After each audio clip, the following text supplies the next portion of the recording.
Hi, I'm Tiffany, the Country Mouse. Today I'm going to show you a cookbook that came out at the end of 2010 that is designed to sort of shake up your meal routines in your house. It's called FoodFest 365 by Yvan Lemoine, and the premise of the book is that every day is a food holiday.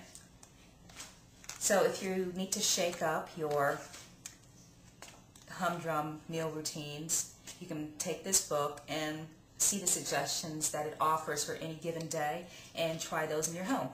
And you can see it the way it's laid out in the table of contents, where every single day, this is a January page, it lists a meal that corresponds to each date. For example, January 1st is Bloody Mary Day, January 2nd is Cream Puff Day, and then you go forward into the actual text, and there's a recipe for each of those items.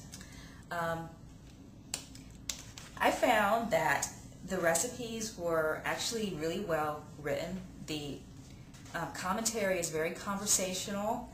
The recipes themselves, they seem like they've been well tested. I tried 4 or 5 of these, and I'm going to put the pictures from the ones I made right below this video. And Dee also posted the curry dish from January 12th a couple of days ago, so I'll link back to that as well. As far as the level of the recipes, if you have at least a little bit experience cooking, you'll do fine with these. There are some recipes that require some very simple cooking techniques like chopping and things of that nature. But if you're a more advanced cook, you may find that some of the recipes have been watered down to accommodate cooks who aren't on such a high level.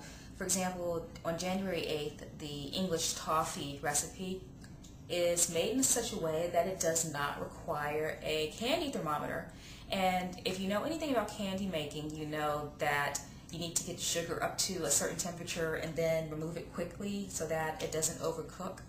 Well, Mr. Lemoine has found a way to make toffee more simply without having to use a thermometer at all. So the final product is a little bit different tasting and different in consistency than you would probably buy in a store. But if you're working with older kids or with people who have limited experience cooking, this would be a good place for them to at least get their feet wet with candy making. Overall, like I said, I found the recipes to be tasty. It really did help get some of the humdrumness out of our meal plans. I just went in and I picked out a few that worked with me. For example, I didn't do the Bloody Mary Day at all because I can't drink hard alcohol because it gives me heartburn. So I just went to the first one that appealed to me, which was Spaghetti Day, and I made spaghetti for lunch that day. I did shortbread, I did the English toffee, and I bought the stuff for the tempura, but I never got around to it. Now, the way I would use this book is I would take it out once a week when I'm doing my meal planning, and I would look ahead to see what the next week is going to be. I would pick out a couple that appealed to me, or have the kids pick out a couple and put those on my meal plan for the week. And you don't have to be boxed in by what the dates on the pages are. You can go forward, you can go backward. These are just suggestions, and if you use it like that, you won't feel like you're working up a textbook.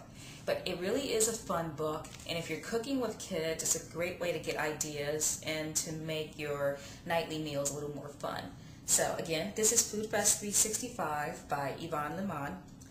If you can find it in your local bookstore, definitely pick it up and take a look. You can see that it's all full color, glossy pages, a good amount of pictures in here. It's a very warm conversational tone, so I think this is one that you'll enjoy having.